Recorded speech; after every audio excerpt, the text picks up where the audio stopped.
বাইরে বা এটা একেবারে অকল্পনীয় এক ঘটনা ঘটতে যাচ্ছে আমাদের সাথে।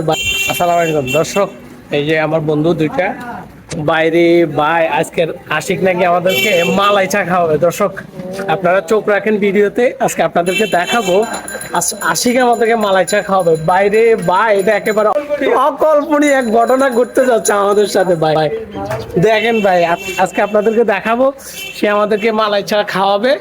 আপনারা ভিডিওতে দর্শক দেখেন, এটা হচ্ছে যে আমার বন্ধু আশিক আজকে মালাই চা আশিক খাওয়াচ্ছে, কিন্তু কিন্তু রিক্সা ভাড়াটা কিন্তু আমাকে দেওয়া লাগছে, এটাও বলি রাখলাম। দর্শক আশিককে অসংখ্য ধন্যবাদ। আশিক আজকে আমাদেরকে মালাই চা খাওয়াইছে, মালাই চা খাওয়াইছে আর তারপরে এই যে রিক্সা দিয়ে নিয়ে যাচ্ছে আমাদেরকে, খুব তাকে অসংখ্য ধন্যবাদ। এবং আইসক্রিমও খাওয়াবে, মার্শাল্লাহ মার্শাল্লাহ। দর্শক এরকম যাতে মানে বেশি বেশি খাওয়াইতে পারে সেই তো